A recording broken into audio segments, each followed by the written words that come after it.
Welcome to The Performance Show, a videocast interviewing athletes, coaches and sports scientists from around the globe. Please welcome your host, Lachlan Puyol from Puyol Athletic Development and Performance. Welcome to episode 17 of The Performance Show. Australian WTA player Kaylah McPhee joins us today. So Kaylah is 22 from Brisbane, currently playing on the WTA Tour and has reached a high ranking of 199 in the world. Phenomenal achievement and a young career which has a huge future ahead of her. Thanks for coming on. Thanks so much for having me. I'm super excited to have a chat. Yeah, so tell us what the COVID situation has done for you this year. Well, it's interesting because I have had an injury this year since Australian Open. I haven't played since Australian Open because of the injury. So my tennis hasn't really been affected by COVID because I wouldn't have played either way. And in fact, it's been a little bit of a blessing for my ranking because I'm not losing all of my points. But in regards to life, I think it was difficult for a period there, being stuck at home and not being able to catch up with everybody, my grandparents. So it was difficult, but I think I didn't necessarily get affected by it as much as a lot of people have. And did that happen during the Australian Open? Was it sort of prior? It was a long-term injury. I've had shoulder issues since I was young, and then last October it flared up and I played with it through till Australian Open, and then I rehabbed, took time off, and then 10 weeks ago I had a surgery to fix my torn labrum.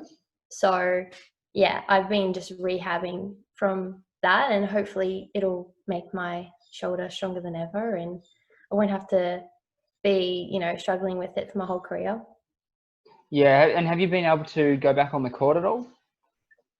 No, I've just kind of come out of the sling and stuff. So it's a pretty slow recovery. I think I'm hoping to be playing in a couple months. So starting to hit, but that'll be with, low compression balls and, small court. I think, because of how long I've had off, and then the fact that you've got your arm in a sling like this for me it was about 8 weeks.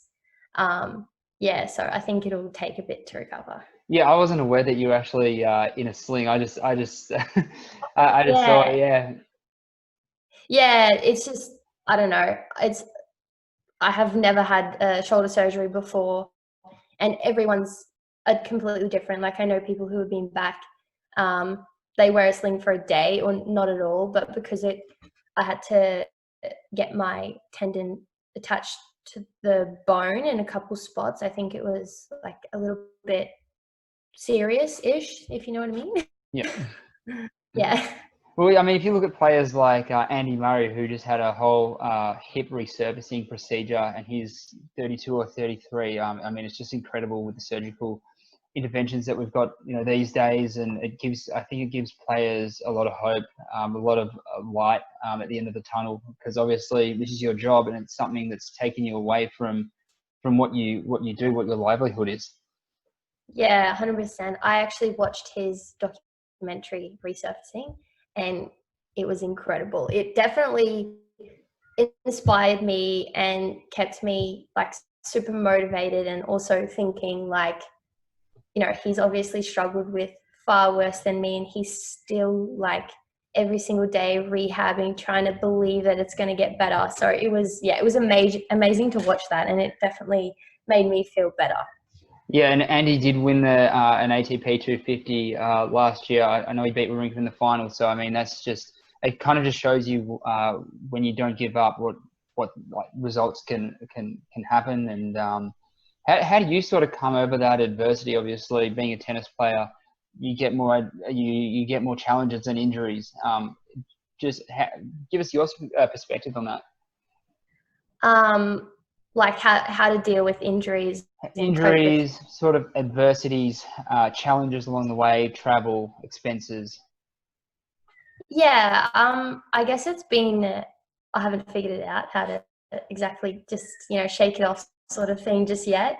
But yeah, I mean, I guess I've kind of struggled through the normal tennis player problems, losing for weeks on end, like not making very much money at times, injuries, and that's probably the worst I've suffered with is the injuries because obviously you can't play. And also playing with an injury for so long was really frustrating. And then having it undiagnosed for 6 months was really frustrating. So it's been tough. And there's been a lot of days where I just feel like angry. Yeah. Not at anyone, but I'm just angry in general.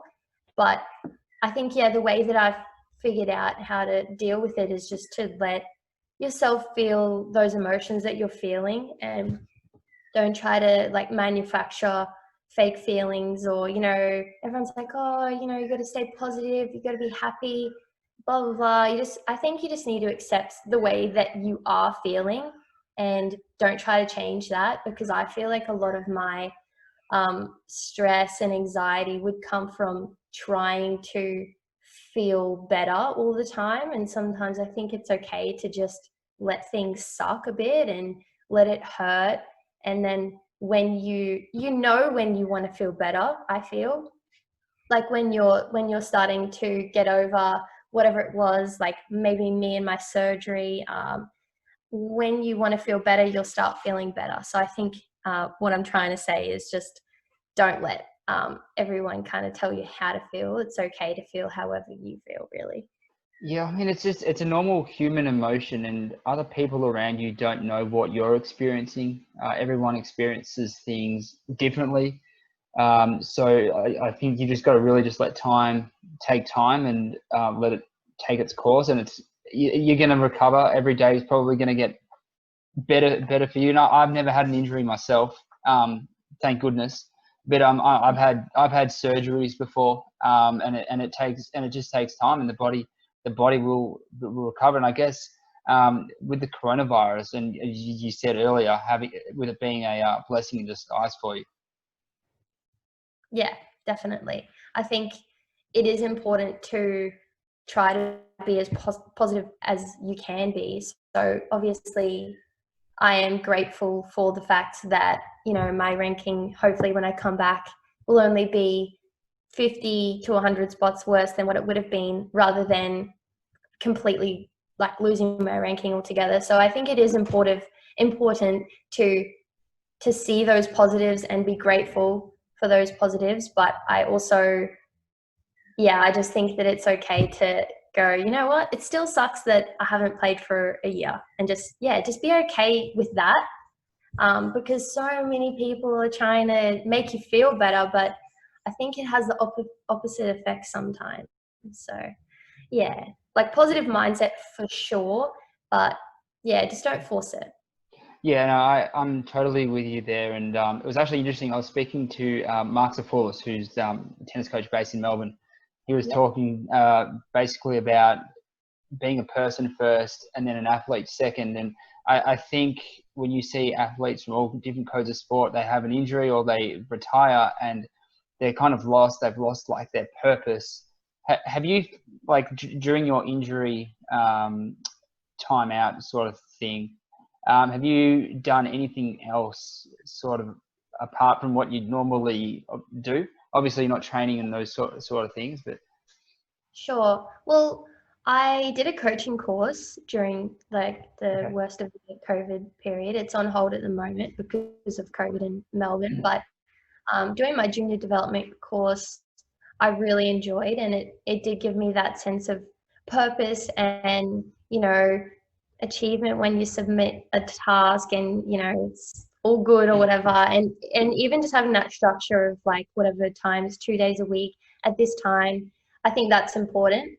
I did a little bit of coaching before that for like 3 weeks, but because of COVID, it got stopped. But to be honest, I've I've been really finding it difficult to find things that I'm interested in and like I want to do things that are productive and I want to do good. But I guess when you're in a really tough space mentally, like all I want to do is play tennis. So it's hard for me to, want to go and study or do anything other than, I was doing about 3 hours of rehab a day. So it does take a long time. And at the moment, I'm only really doing an hour or two a day. But I think that I'll get into some coaching in hopefully the next couple of weeks. And for me, that's a really happy time. I love coaching little kids and kind of staying involved with the tennis, but not too involved whilst that I can't play. It's a little bit upsetting to be, constantly like watching tennis on TV and stuff. I've also got into some like mindfulness meditation sort of stuff because of how hard this period has been, and that's helped me tremendously. Like it's made a huge difference, and for me, it's still an ongoing battle to be doing it every single day, because I feel like when I'm feeling really rubbish, I'm good at doing it, but when I'm feeling good, I think, I don't really need to do that today. But I know that I do, and I know that it's something that you need to build up and just get better at in general. But yeah, those are the main things that I've been doing with myself for like the entire year. It's been so tough. Australia being on lockdown, and Melbourne, from where I'm from, where my family's from, have been on lockdown for pretty much 6 months. And a lot of my friends have been saying that, if you have a routine or have something like that to follow step by step, like sort of like a schedule during the day, can actually be a lot more beneficial. Sure. Yeah, I definitely. I don't know. I'm not the best at that.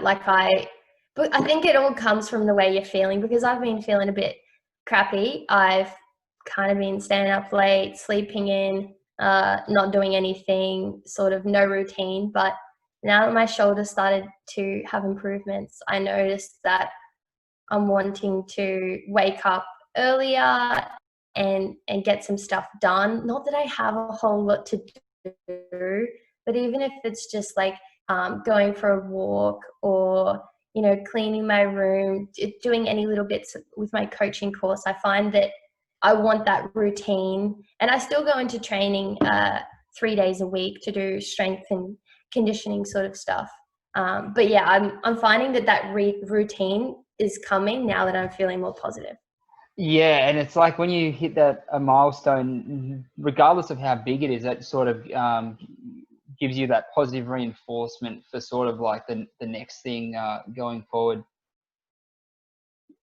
Yeah, definitely. I think it's just like recently my rehab has started to actually work, and my shoulders feeling way better. So I find it so much easier to enjoy doing my rehab, and just my happiness in general is just like so much happier. And I'm wanting to wake up and make the most of the day and feeling like, like that. It's just that attitude you wake up with. And although it's not ideal that I've been kind of not like that for like months on end, I think that I'm just going to focus on the fact that I've got it back now, and to use it for positive.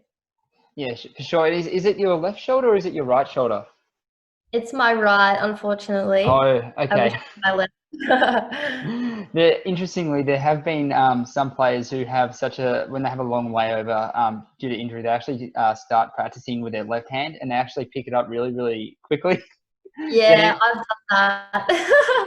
I did do that before I had my surgery. I was playing left-handed like most days.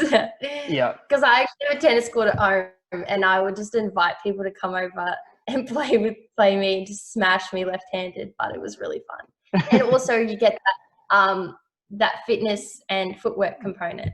Oh, for sure. And you're a double-hander, I take it?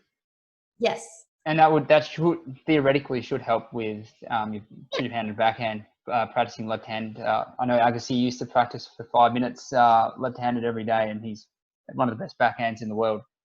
Yeah. Oh, well, that's what I was kind of hoping. The amount of hours that I've put into my left-handed practice, I hope it pays off in some way. And so you're ranked around 200, 300 in the world, and you're going to be sort of around that mark when you return? Yeah. So I think at the start of my injury, I was probably ranked 230. I dropped to 248 within 6 weeks. And then since then, I've only dropped 4 spots just because the way that the rankings work at the moment, they're frozen, but people can still play and earn points. So they can't lose points, but if they do better than they did last year, they earn points. So yeah, obviously 4 people have overtaken me, but nothing to really stress about. And I'm kind of hoping that come January, hopefully when I can play, I won't have dropped more than another 20 or so spots. So Yeah, nothing to stress about. Have you applied for a protected ranking? I am in the process of doing that right now, and it's very confusing because of COVID. So I've put in my application and getting together all the documents, but yeah, they haven't finalized the rules. So I'm not really sure whether I'll be eligible or not, because I missed 6 weeks before COVID, and obviously they've returned to play for like a couple months now. But because the rankings are frozen, I'm wondering if they might say, well, that's sort of better than a protected would ever get you. So I'm going to apply and see if I can get it, because it will definitely be 6 months of playing time that I've missed out on, and a whole year, including the break. So what does the return look like for you in terms of tournament scheduling and travel and those sort of things? Well, it's really difficult to say, because although I'm hoping to be ready for Australian Open time, I don't know if that's possible for sure. And two, I don't know if my ranking will be good enough to get me in. So that's definitely my goal. Sitting around whatever it is, 252 I am at the moment. It's like probably not good enough usually, but because of COVID, some people might not play. But yeah, I honestly have no idea aside from that goal of mine. It will really depend on the calendar. But ideally, after the break that I've had, you probably wouldn't start out at a Grand Slam. You probably want to start out at some 25s, and just kind of get used to playing matches again. But I honestly don't care where I play. I'm just so excited to actually travel again, because it's been so long. Yeah. I know that this is sort of lower level, but have you ever thought of starting back with playing some AMTs? Oh yeah, definitely. I always play AMTs whenever I can. I guess it just depends what's on. They've had those UTRs recently, so potentially if those were on, I would be so happy to play those. Yeah, I think ideally I'd want to start with some AMTs, and then the ITFs, and then hopefully work up to the other stuff.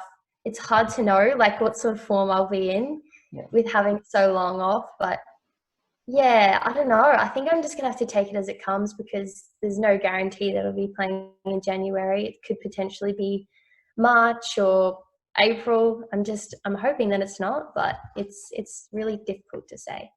Yeah, I feel like an injury layover can really teach you so much gratitude as well. Maybe something that you might not have expressed sort of before, and I think you can get a lot out of it. Now, I mean, myself, I haven't had a huge injury layover before. Small things here and there, but just from listening to other players, it actually teaches them so much.